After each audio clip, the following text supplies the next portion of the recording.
के लिए सरकार के नुमाइंदे हैं, वो सरकार जो है वो मेमोरेंडम लेने के लिए यहाँ पहुंच चुके हैं। तो हम ये अपना मेमोरेंडम दे के इस प्रोग्राम को आगे भी कंटिन्यू रखेंगे।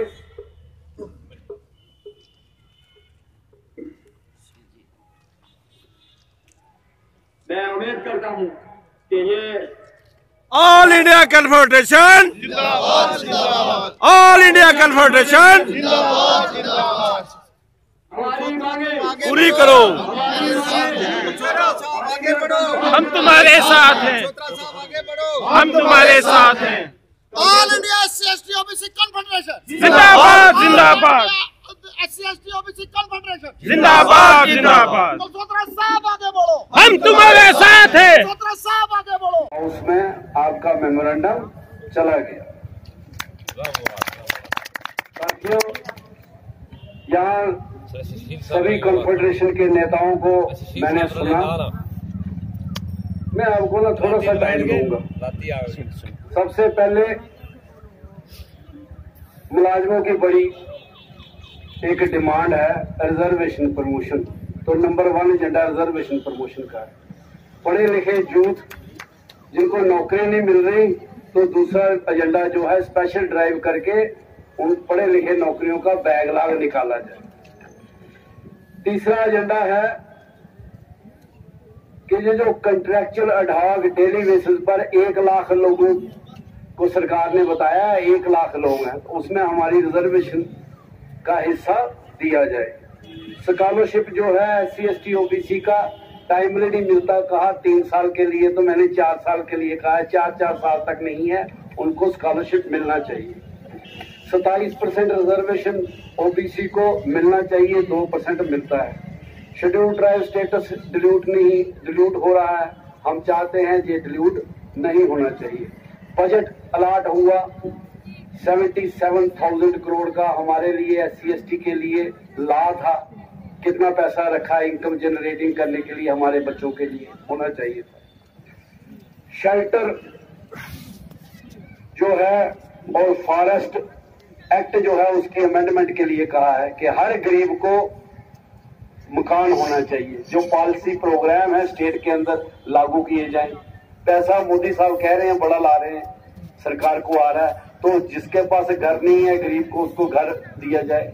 और जो फॉरेस्ट एक्ट है स्टेट का उसको अमेंड किया जाए, ताकि ट्राइबल को जो रोज उनको बेइज्जती होती है, बदनामी होती है।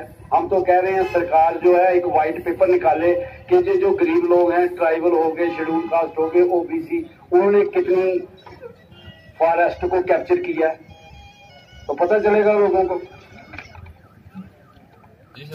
इक्वल अपॉर्चुनिटीज होनी चाहिए SC/ST को ट्रांसफर पोस्टिंग में, जैसे हमारे जनरल सेक्रेटरी साहब कह रहे हैं।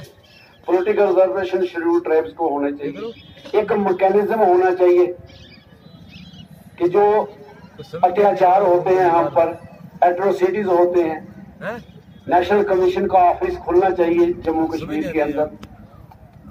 ये जो ऑफिसर वानों मर्डर और रेप हुआ, अगर लोग शोर ना डालते तो ये लाइमलाइट में ना आता। ऐसे ही कई हैं। शेड्यूल कास्टों को पानी नहीं पीने दिया जाता कुएं के ऊपर। कि कौन लड़ाई लड़ेगा साथियों? मैंने तो कहा है कि पुलिस स्टेशन होने चाहिए SC/ST के लिए। लोग जाते नहीं है रिपोर्ट कराने के लिए। अकॉर्डिंग टू पॉपुलेशन खोल दिए जाएं। भारत देश में खुले हुए प्राइवेट सेक्टर है, इतनी बड़ी कंपनियां हैं, गवर्नमेंट से सब्सिडी पर चलती हैं, तो उसमें हमें प्राइवेट सेक्टर में रिजर्वेशन दे दें, ताकि जो स्किल्डफुल इंजीनियर डॉक्टर 4-4 हजार पर रखा है उसको 50-50 हजार तनख्वाह मिले। ये जो IAS IPS की कोचिंग है, KS की कोचिंग है, गरीब लोग हैं हमारे SC/ST OBC के, इनके लिए स्पेशल कोचिंग सेंटर खोले जाएं। पैसे की क्या कमी है सरकार के पास? वाटर सफाई कर्मचारी रिफ्यूजी के लिए मैंने कहा है मसला हल करो इनका। क्यों लिंगरान कर रहे हो आप भाई? अगर पुलिस में एक सिपाही जो है 25-30-40 हजार से शुरू करता है और डायरेक्टर जनरल जो है लाखों में तनख्वाह लेता है, तो ये जो बेचारे नाली पर, गंदी नाली पर काम करते हैं, बोतल मोची सफाई कर्मचारी, इनके बच्चों के लिए बड़े बड़े स्कूल नहीं खोल सकते? बड़े स्कूल खोलिए इनके लिए। जम्मू कश्मीर में जितनी भी यूनिवर्सिटी कॉलेज हैं इसमें रिजर्वेशन नहीं है, लागू की जाए, कौन करेगा? एंटरप्रेन्योरशिप है। ये जो लोग जिन बच्चों को पढ़ लिख के नौकरी नहीं मिल रही वो व्यापार करें, उनके यहाँ ऑफिस हो डिस्ट्रिक्ट लेवल पर। अभी एक डोडा से एक साथी आया, डोडा से साथी आया, इसको करना चाह रहा है, ये कहाँ सोया हुआ, डोडा से आए। देखो कितना अत्याचार हो रहा है, शेड्यूल कास्टों का घर है, रोड नीचे से जा रही है तो इसके घर को ले लिया है। इस तरह की पॉलिसी प्रोग्राम है गवर्नमेंट के। एमएलए जो हैं वो इस तरह से प्रोटेक्ट करते हैं शेड्यूल कास्ट, शेड्यूल ट्राइब और ओबीसी के घरों को, वो दूसरों को प्रोटेक्ट करते हैं और हमारे घरों आगे ही हमारे पास कुछ नहीं है, वहां से सड़कें निकालते हैं। तो साथियों, ये जो मेमोरेंडम गया है, मैं ये चाहूंगा जब तक ये मेमोरेंडम गवर्नमेंट, हमने तो कहा मैडम मुफ्ती जी को, वो वैसे बार भी बयान दे रही है कि उनके बाप ने ये रिजर्वेशन एक्ट बनाया था, तो ऐसे ही बना दिया था, घेराव करके असेंबलियों का बनाया था। जितनी भी सरकारें आई उतनी का ही घेराव किया, तब जाके हमारे लिए कानून बनते। तो असेंबली लगी है, आज सरकार असेंबली में पास करे ये बिल, 2 मिनट का काम है। हम इंतजार करेंगे कि इस असेंबली में कुछ ना कुछ अच्छा हो।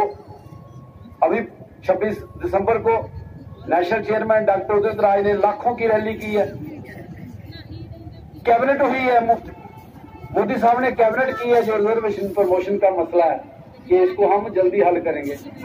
तो मैं आपको एक राय देता हूं कि जो कॉन्फेडरेशन का काडर है, काडर यही है, ये काडर हो आप लोग।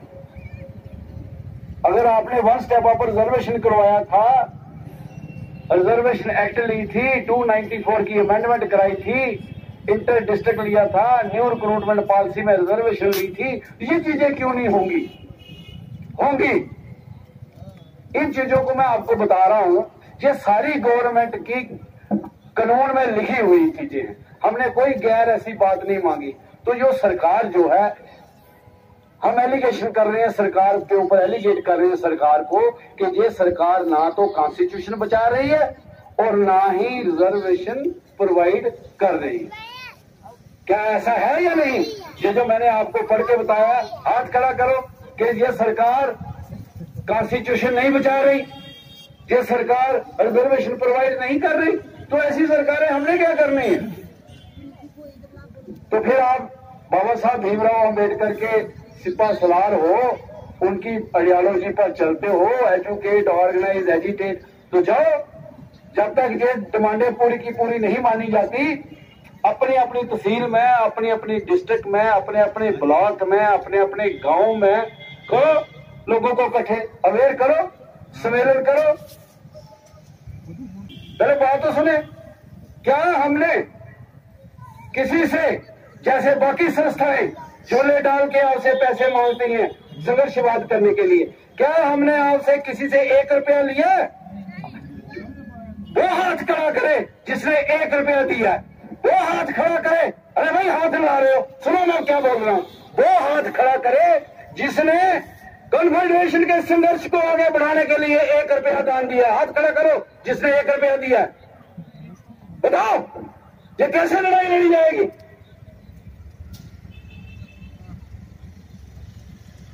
बताओ भाइयों, एक तरफ आप दान दक्षिणा देते हो पॉलिटिकल पार्टियों को, घर घर में संस्थाएं बनाई हैं जो पैसे गिरा रही हैं आपसे और फेलियर है जस्टिस प्रोवाइड करने के लिए। हम आपसे शारीरिक तौर पर, जिस्मानी तौर पर, मेंटल पावर मांग रहे हैं, आप उसके लिए आगे आओ। किस तरह से ये आह्वान चलेगा? ये सरकारें बहुत शैतान हैं, ये हमें राइट्स देने वाली नहीं, ये संविधान बदलने की बातें कर रही है, ये रिजर्वेशन को खत्म करने की बातें कर रही है। तो क्या ये मूवमेंट में आप मेरा साथ देने के लिए तैयार हो? तो आप डिजाइन करिए प्रोग्राम अपनी अपनी तहसील में, अपने अपने डिस्ट्रिक्ट में, हम वहां आने के लिए तैयार हैं। करो लोगों को इकट्ठे, करो एजुकेट लोगों को, करो अवेयर, कि आपके बच्चों के अधिकार चले जा रहे हैं।